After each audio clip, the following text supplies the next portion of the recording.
Alright, this is going to be a super simple little breakdown of my new robot. This is Hound Mark II. This is Rev 1 of Mark II. I think I'm going to have a second rev after this. I've already pulled a few screws out, but really nothing else. I'm curious to see what happened because my last fight with ablation was pretty destructive. So here's the old version of Hound.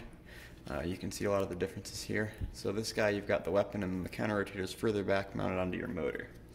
With the newest version of Hound, the counter rotator is on here, mounted coaxial with the weapon, and I'll show you how that works more when I start putting it back together. But the motor drives both of them in opposite directions, one with a belt, one with a just sort of gear-like friction drive. So first thing is the drive that I'm going to take apart.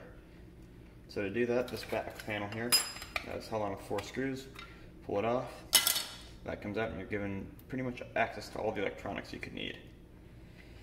So from there you can pull the drive motors out. I rewired them with I believe this is an MT30. I'm not sure if it's an MT or like a something 30, but 3 wires in a line. I've got power and then signal.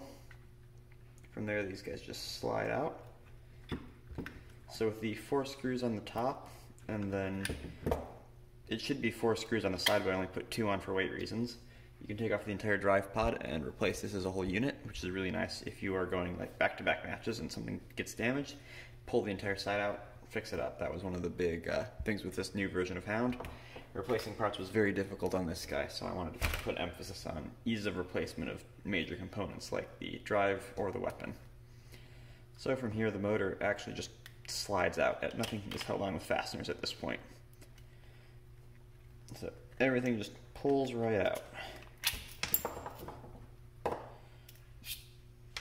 So my axles are 832 spacers with a 1/4 inch outer diameter, and those simply run on some just plain bushings. I had needle bearings on the old Hound. They really weren't needed. This runs more than smooth enough for the drivetrain. I don't need super high speed drive. So bushings worked fine, and they are very light. And the wheels, as you can see, are the Vex Flex Wheels. They are the new straight flex wheels. I switched to these as I found in my dyno wheel test video. They were very good and very cheap.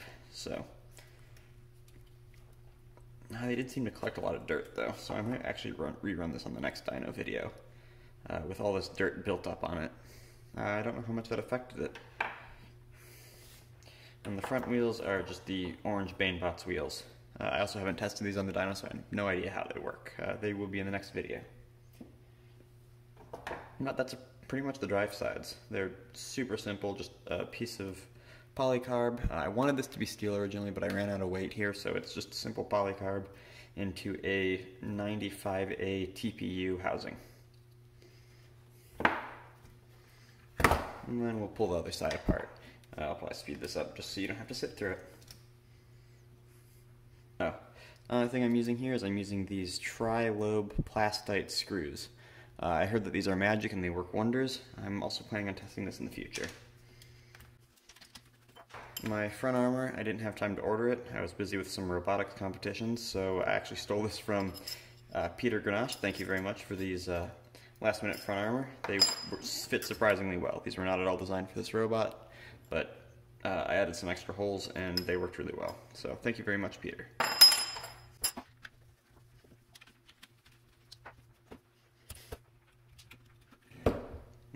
Here, this is one of the problems that I experienced a bunch. The ground wires on these for some reason kept ripping off. I don't know if this is a fault of me soldering them or if I needed to give them more space in here. My CAD model showed the correct width in there, and like I measured the width on these guys, but maybe I got the clocking slightly wrong in my CAD model, so it kept clipping that negative side. So I'm probably just going to open up this cavity in there, make it really easy for those parts to fit together in the future. Alright, onto the main kind of weapon assembly is what I was calling this. I wanted to make it so that this part was built and I could have spares of this part, and these were built and I could have spares of them. So the robot comes into 3 pieces and all of those I can interchange and everything. And so if I bring 2 robots and they are all fully functional at the beginning, at the end I should have 1 robot with all 3 parts fully functioning, hopefully, and then, you know, whatever else I need I can have extras of on top of that. But that's kind of the idea with, you know, the modularity aspect of it. So one of the first things you'll notice is this doesn't look like it's in the right spot, and that's because it is not. This weapon got completely twisted inside the housing after my last fight there. Now let's pull the weapon blade off.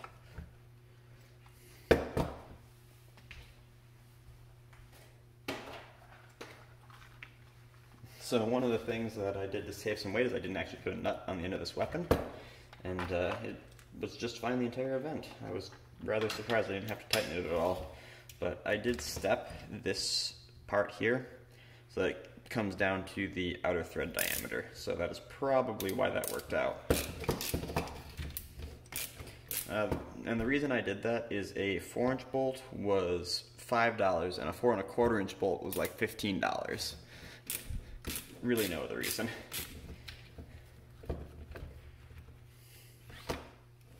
And I believe the end-to-end distance on this guy is 4 1/4. So here's my weapon assembly here. I will dissect this more here in the future. I forgot earlier in the video I promised I would take that weapon assembly apart. And I never did that in that first little clip, so let's do that. I only have 3 out of the 6 bolts because weight, and I couldn't find any more of the right length standoffs.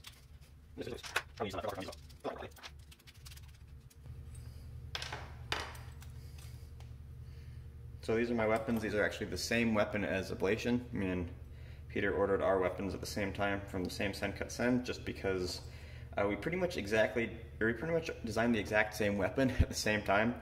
I independently designed mine. It was a little bit more round and had some pockets in it, but we overlaid ours in CAD and they were pretty much the same weapon, so we decided to save some cost, use the same weapon blades, and then we can share spares.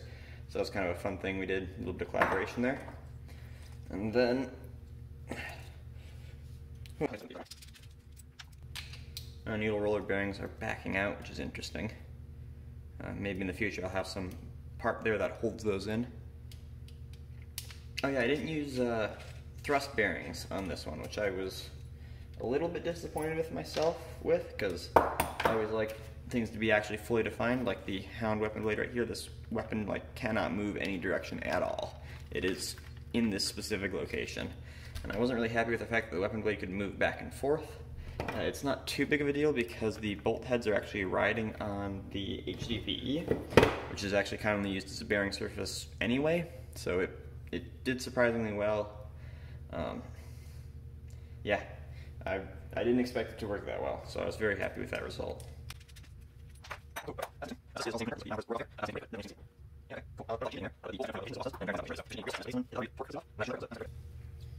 Alright, looks like the ends of these standoffs were brunelled quite a bit, so they are not actually going to pull back through, so I'm going to go use some tools, clamp this in a vise, and tap it with a hammer. I'll be right back. That was surprisingly difficult to disassemble. It looks like the ends of these standoffs have mushroomed over a bit. I'm guessing that's from some of the side load of the weapon impacts there. Alright, so these center-to-center holes on the weapon blades were actually designed specifically so that this bearing here could fit over that. I believe this is a 30 ID 42 OD millimeter bearing, and that slides right on the outside of those standoffs, held in place by the printed part. And then this counter rotator here has a little boss in the center there. I just turned this guy on the lathe. It was a bronze bushing. I just added the little chamfers to the inside and then cut it down to size. So the way this guy goes together, standoffs all get pressed in from the one side, and then bearing, counter rotator, another bearing, and then this little cap piece fits on the other end, and that constrains everything onto that weapon shaft. I'm not going to press this back together because I'm going to replace these standoffs. But that's kind of the construction idea if you're interested in making something like this yourself. All I needed was a lathe, so this should be pretty easy to make if you have access to a lathe. If not, it shouldn't be too expensive to get one ordered.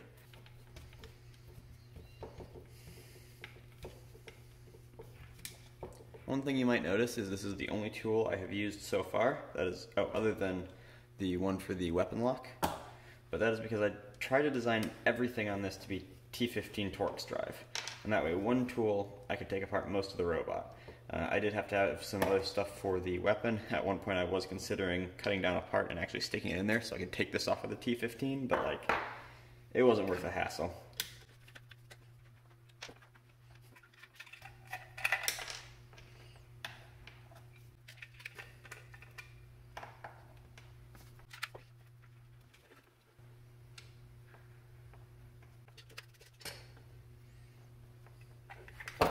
One of the things you see that I last minute added onto these guys is these Vex IQ standoffs. The reason for those is with old Hound, whenever it was inverted, there was a flat plane and it could kick itself up with the weapon and then flip itself over or roll along that weapon blade before it, hit a wall and pop back onto its wheels. With this new one, the distance the weapon had to lift the robot was a lot higher. So you can see this has to move a lot more to get it up off the ground. And I thought that having a much more powerful weapon motor would, make that fine, and it was not. So I did end up having to add some little ears to the top, so that way the weapon didn't have to go very far. So it was only like a 1/4 inch or so of lift when it was trying to self-right.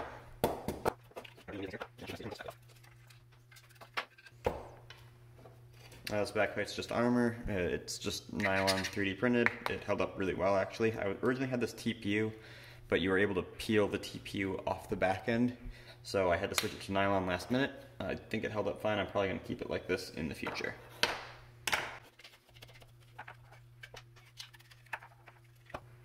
Alright, now I believe the entire electronics assembly should come out together. Yep, there it comes. And then this is all that's remaining of the chassis. Oh, here's another fun bit of hardware here. I've got some 832 prong nuts, which I counterbored on my router, and then just hammered them in place. These are really good for flush mounting, because the weapon would have run into pretty much any other hardware. So I was looking at like making a hex counterbore in there and pressing a nut into it, and I remembered these from woodworking. It's something I haven't really seen in combat robots at all. Interesting bit of hardware. They're super easy to install and super simple.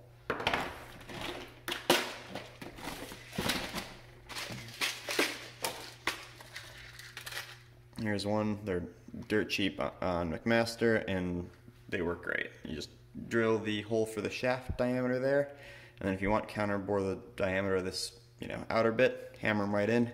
I've seen these on 3D prints. I don't know how well they would work, but yeah, interesting bit of hardware.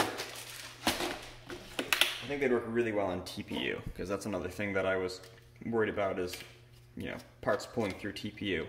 And if you do a heat insert, there's not that much surface area, but with those prong nuts, they hold on to a large amount of surface area. They're basically a washer and a nut in one in a low form factor.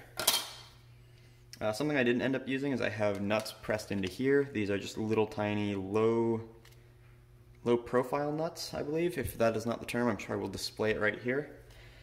So those ones were for my front armor that I never actually got able to order, but super simple, just thread the bolt in, and then that was meant to hold on my front armor.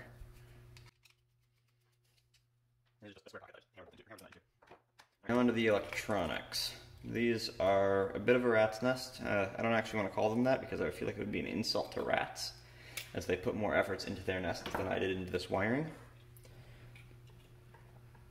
One of the other bits of hardware I actually use is Phillips head. Alright, so far in taking this robot apart, these are the only 3 tools I've needed. Torx, a 3/16 hex, and a Phillips head. These are little laptop screws, something else I stole from Peter. They're super dirt cheap, they're not very good quality material, but if you're just using them to hold like switches and things in place, I'd buy a little assortment of them. I've got an assortment of M3s, but I really like the variability they had on those, and they're like super low profile heads. So another good bit of hardware you might want to add to your arsenal. Oh, interesting. So it looks like my O-ring holder for my counter rotator actually exploded. I'm going to go grab a correct version of these so I can show you what that actually looks like not exploded. Here's that little counter rotator part. So it uses these O-rings here as the friction device. And I had a lot of problems with these. Went up to speed, the O-rings would actually fly out and jump off, so I had to glue them into place. but if I glued them into place and part was damaged, it would just fly a chunk out and I had to like re-glue another chunk in. It was not at all thought out. I'm probably going to try and switch over to something custom cast. This is from one of my friends for the wheel testing video. I promise I'll get to that, Nick. Give me some time. But I'm going to try to switch to something like that for my counter rotator driver. I did have a problem with a lot of parts on this version of Hound rattling loose.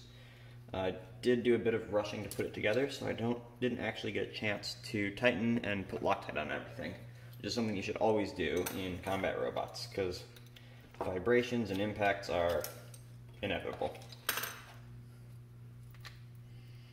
One other thing I keep finding is this yellow fuzz, and what that was is I had yellow electrical tape wrapped around my counter rotator. I switched that out for black duct tape, and it hasn't fallen off since, so I'm probably just going to stick to black duct tape. I just did that as a adjustable tolerance, so after I build the robot, I just add layers of tape until the friction fit is good.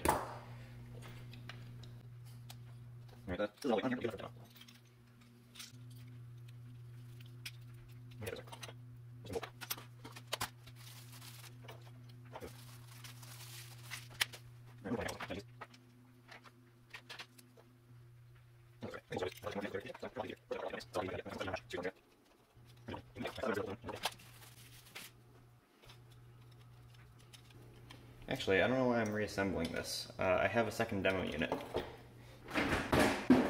Here's the demo unit. So this is what it should look like. This is just the center section, no electronics, obviously. But it does have this really cute little electronics organizer, which I'm going to pull out and show to you guys.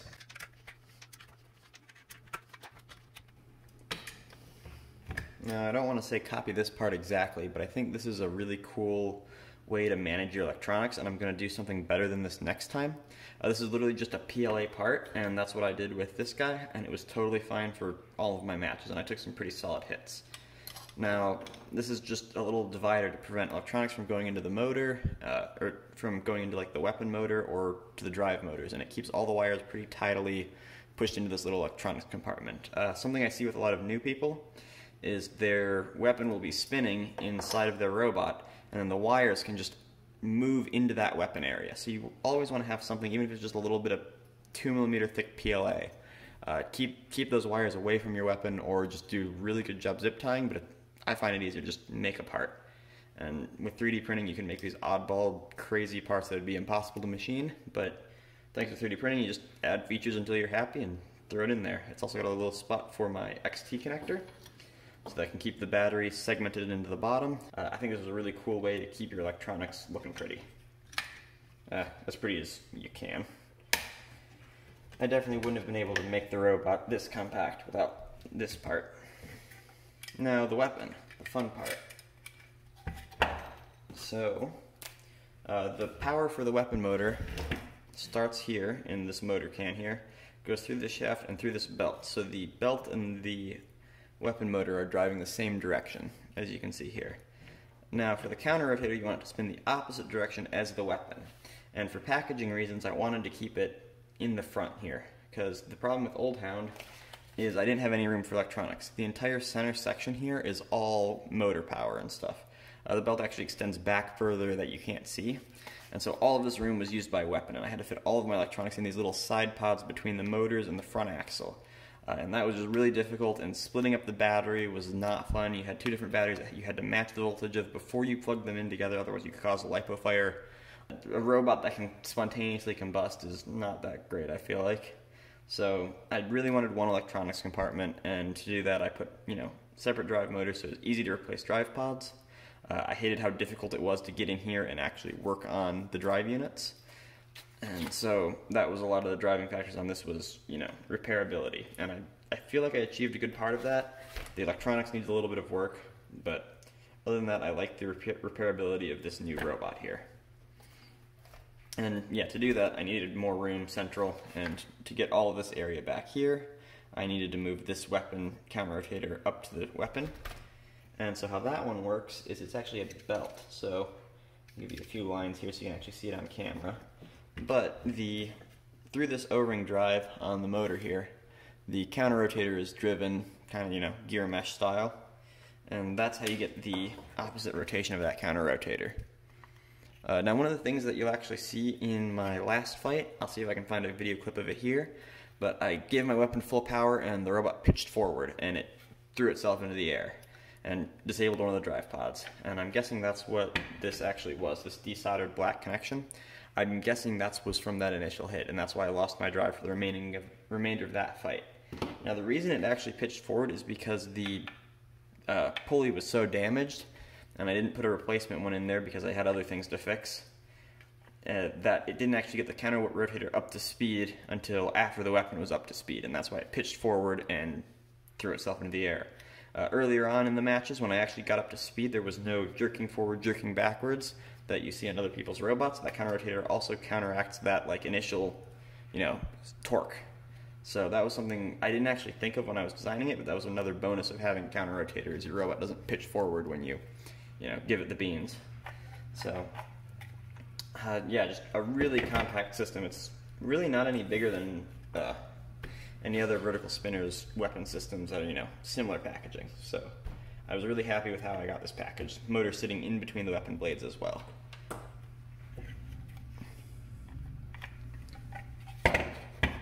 Alright, I think that's all for this video. I'm probably going to do another video on my design process and maybe some other stuff, but I just want to put something out there, be active on YouTube again, so I'll be getting some more content out here soon now that I've got a bit of a break. So I hope to post some more, and I hope this video was informational. Any questions, throw them down in the comment section. I'll usually answer those. Yeah, thanks for watching. See you in the next video.